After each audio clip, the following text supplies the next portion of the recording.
Bismillahirrahmanirrahim.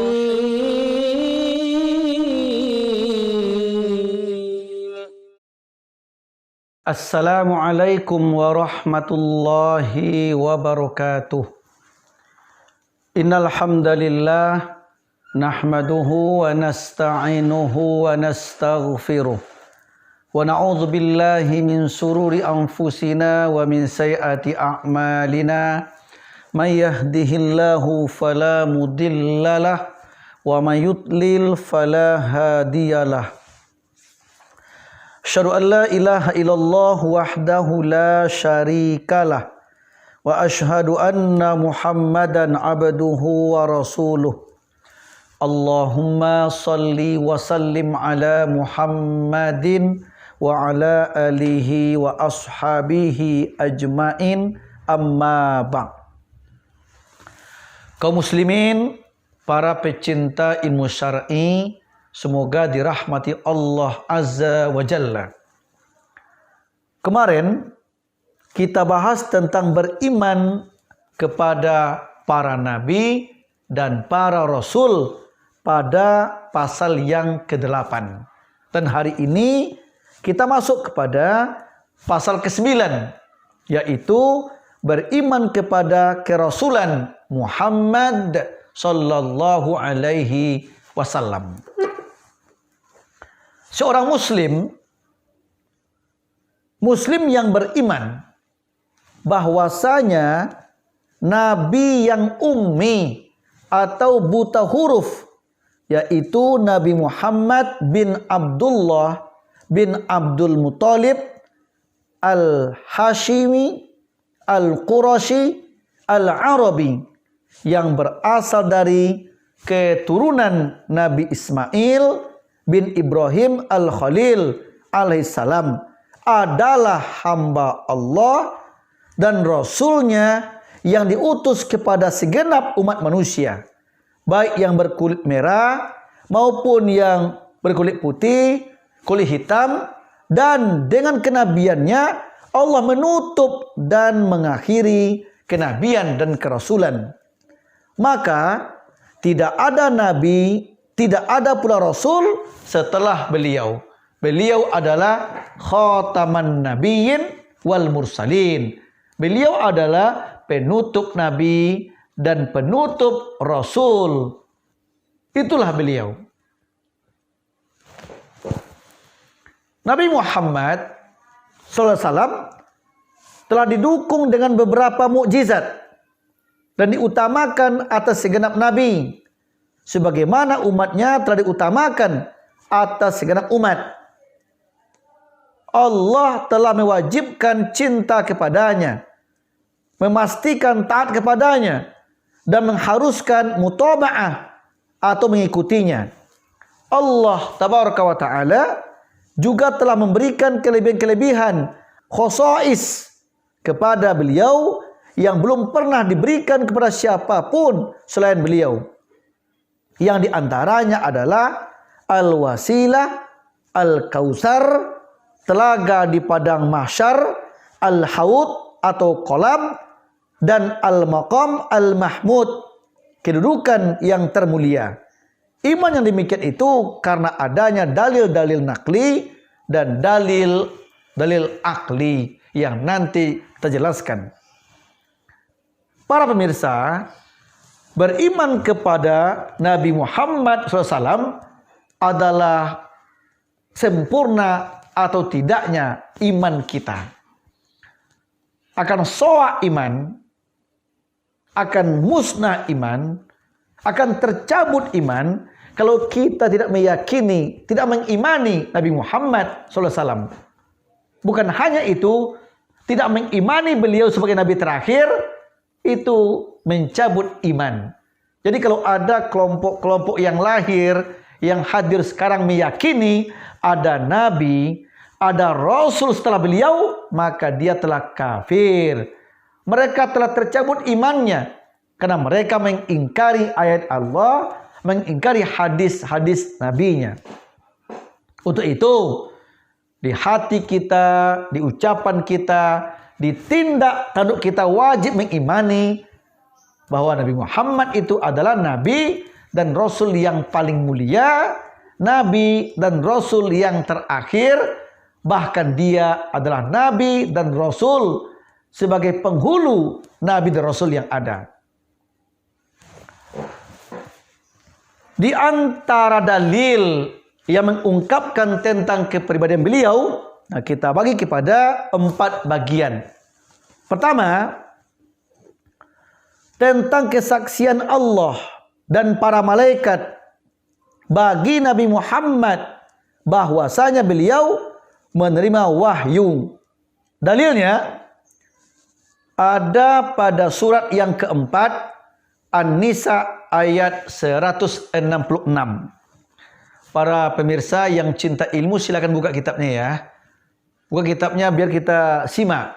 Dengarkan video saya, langsung menyimak kitabnya, lebih mulia, lebih masuk ke hati kita dan lebih serius.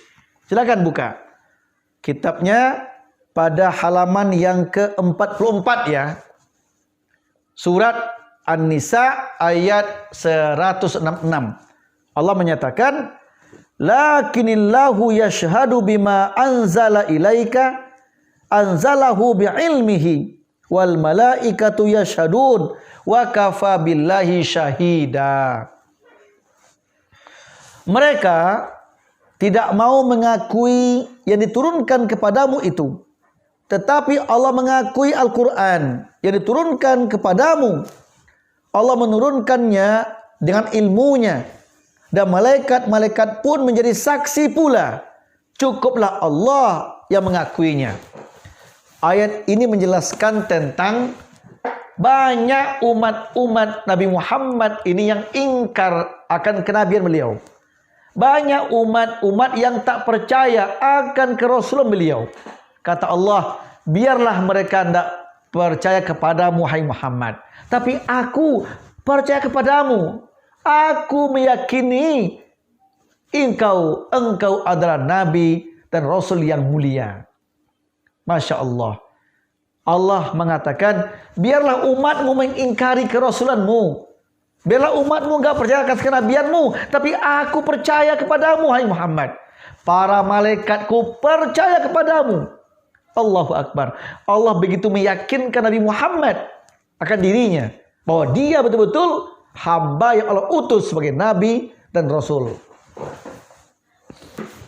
Ini yang pertama. Yang kedua, informasi dari Allah mengenai universalitas kerasulan Muhammad.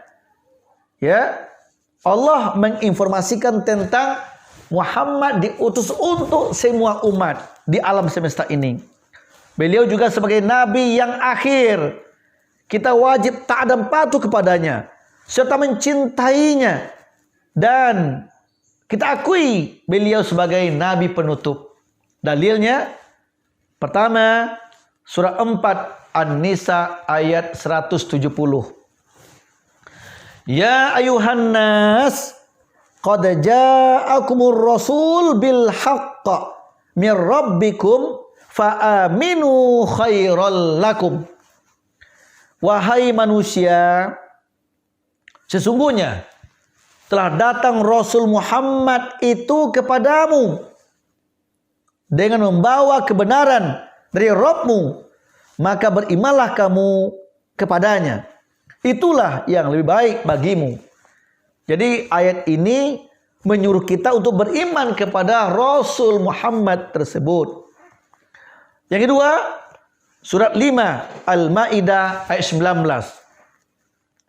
Ya ahlal kitab, qad ja'akum rasuluna yubayyinu lakum ala fatratin minar rusul an taqulu ma ja'ana min basyirin wala nadhir faqad ja'akum basyiru wa nadhir. Hai ahli kitab. Kalau tadi Allah himbau, hai manusia. Sekarang, hai ahli kitab. Yahudi kah? Nasrani kah mereka? Sungguh telah datang kepadamu Rasul kami, artinya Muhammad, menjelaskan syariat kami kepadamu, ketika pengiriman rasul-rasul terputus, agar kamu tidak mengatakan, tidak datang kepada kami baik seorang pembawa berita gembira maupun seorang pemberi peringatan. Sesungguhnya telah datang kepadamu pembawa berita gembira dan pembawa peringatan. Ketika Nabi Rasul terputus, kalian mengira tidak akan datang lagi Nabi dan Rasul. Tidak, kata Allah. Ada saatnya nanti datang Nabi dan Rasul yang terakhir untuk seluruh umat. Jadi Allah perintahkan kepada mereka ahli kitab itu supaya beriman kepada Nabi Rasul yang terakhir itu. Itulah dia Nabi Muhammad sallallahu alaihi wasallam. Yang ketiga, surat 21 Al-Anbiya ayat yang ke-107. Ini jelas lagi bahwa beliau diutus untuk semua manusia yang ada di alam ini. Tidak pandang apa suku bangsanya, negaranya, warna kulitnya atau bahasanya. Yang penting asal manusia wajib beriman kepada beliau. Wa ma arsalnaka illa rahmatan lil alamin.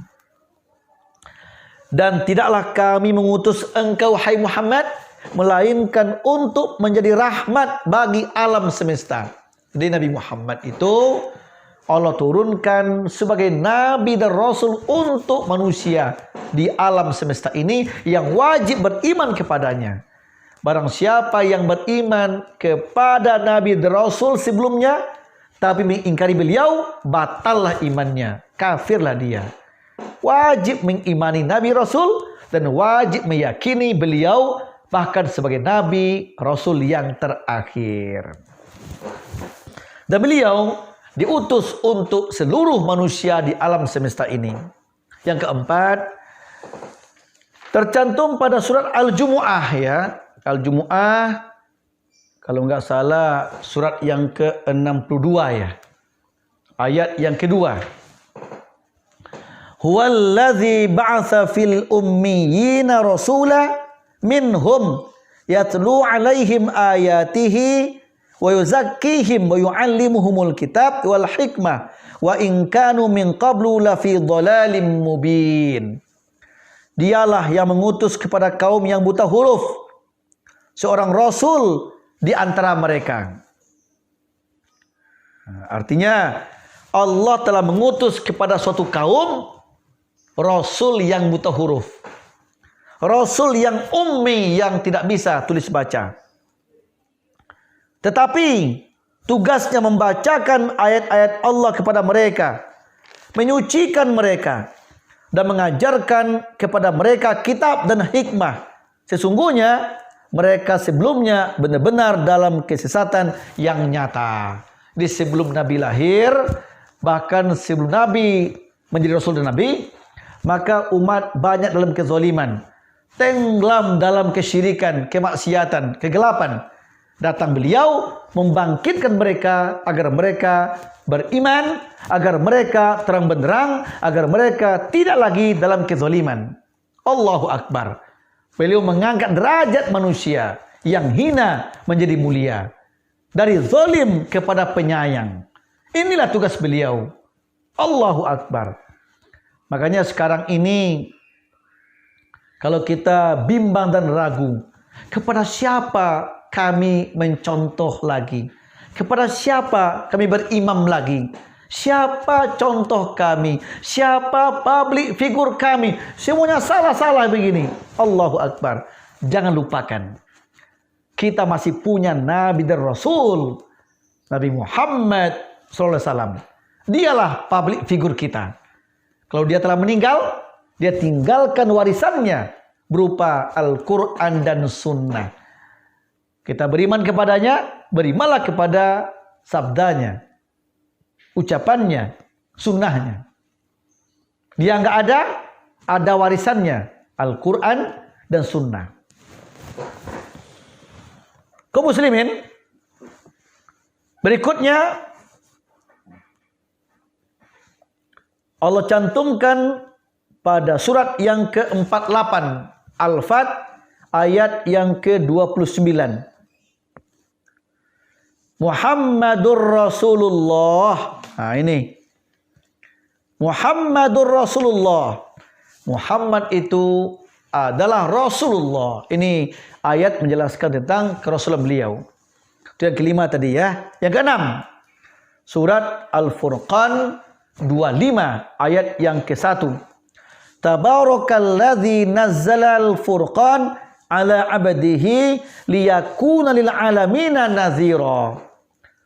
Maha suci Allah yang telah menurunkan Al-Furqan atau Al-Quran kepada hambanya agar dia menjadi pemberi peringatan kepada seluruh alam. Ini dalil yang menjelaskan Nabi Muhammad itu Allah utus bertugas untuk seluruh manusia di alam semesta ini.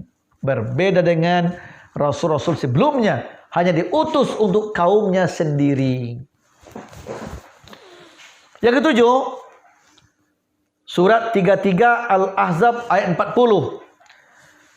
Maka Muhammadun aba ahadim mir rijalikum walakin Rasulullah wa khataman nabiyyin wa kana Allahu bikulli syai'in alima. Muhammad itu sekali-kali bukanlah bapak dari salah seorang kalian, tetapi beliau adalah Rasulullah dan penutup para nabi. Dan Allah Maha mengetahui segala sesuatu. Yang kedelapan, Allah bicara tentang mukjizat beliau. Surat 54 Al-Qamar ayat yang pertama. Iqtarabatis sa'atu wa syaqqal qamar. Telah dekat datangnya saat itu atau kiamat dan bulan telah terbelah. Artinya dengan meninggalnya beliau maka dipastikan kiamat telah dekat. Kiamat dekat ditandai dengan meninggalnya beliau. Dan beliau diberikan mukjizat bisa membelah bulan. Bulan dibelah dengan tangannya, terbelah. Ini di antara mukjizat yang Allah berikan ke beliau. Yang ke-9, surat Al-Kautsar ayat yang ke-1. Inna a'tainakal kautsar. Sesungguhnya kami telah berikan kepada engkau wahai Muhammad Al-Kautsar. Apa Al-Kautsar? Pertama, nikmat yang sangat banyak. Yang kedua, umat yang sangat banyak. 3, keturunan yang paling banyak. 4, telaga Al-Kautsar nanti di surga untuk Muhammad. Ayat ini menjelaskan tentang karunia Allah yang diberikan kepada beliau. Terus yang ke-10, surat Ad-Duha ayat yang ke-5. Walau saufa yu'tika rabbuka fatarda. Dan kelak pasti Rabbmu memberikan karunia-Nya kepadamu, lalu hati kamu menjadi puas. Di antara karunia Allah, rahmat Allah untuk beliau, Allah jadikan hati Nabi selalu puas. Sehatkah, sakitkah beliau, selalu merasakan puas. Punya uang yang banyakkah beliau, tidak punya uangkah beliau, hatinya selalu puas. Sehatkah beliau, sakit pun beliau, hatinya puas. Itu di antara karunia Allah untuk beliau. Allahu Akbar. Jika kita mencontoh karakter beliau dan mengamalkan sifat-sifat beliau dan mengikuti amal-amal beliau, maka kita pun Allah berikan karunia-Nya seperti diberikan ke beliau, berupa ketentraman hati, ketenangan jiwa, keenakan perasaan. Kaum muslimin, ini nikmat yang paling hebat, yang tak tertandingi dalam hidup ini, yaitu merasa senang dalam kondisi bagaimanapun. Sehat, senang. Sakit, senang. Punya uang, senang. Gak punya uang, senang. Banyak teman, senang. Dibenci orang, senang. Dalam kondisi bagaimanapun, Allah berikan kita kesenangan, ketenangan, kenyamanan. Ini bentuk karunia Allah kepada kita, dan itu pula yang diberikan kepada Nabi kita Muhammad sallallahu alaihi wasallam. Yang ke-11 tercantum pada surat yang ke-17 ayat 79.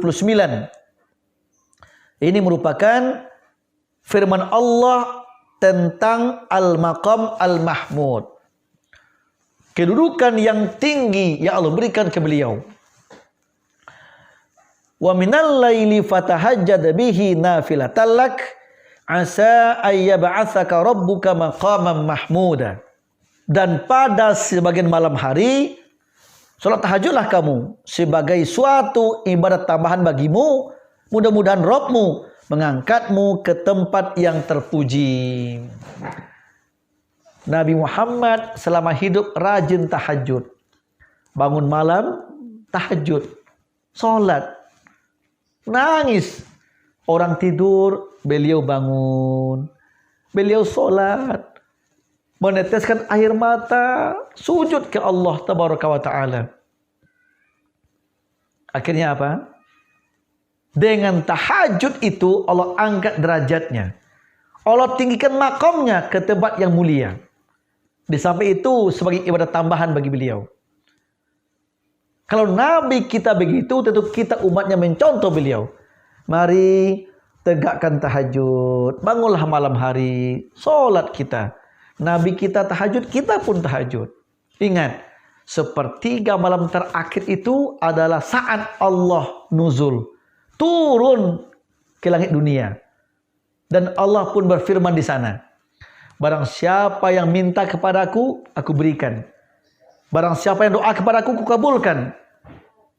Barang siapa minta ampun, aku ampuni. Ini saat dekatnya Allah sama kita. Itulah waktu sepertiga malam terakhir. Kalau Nabi menggunakan dengan tahajud, doa, dan baca Al-Quran untuk penenang hati beliau. Mari kita ikuti. Mudah-mudahan kita mampu menjadi umat yang setia, mengikuti sunnah-sunnah beliau. Amin. Agar rahmat Allah, berkah Allah tercurah ke hati kita. Sehingga kondisi bagaimanapun kita merasakan nikmat hidup ini. Inilah kaya yang nggak bisa dihargai. Kaya hati. Kaya hati. Insya Allah kita bawa mati.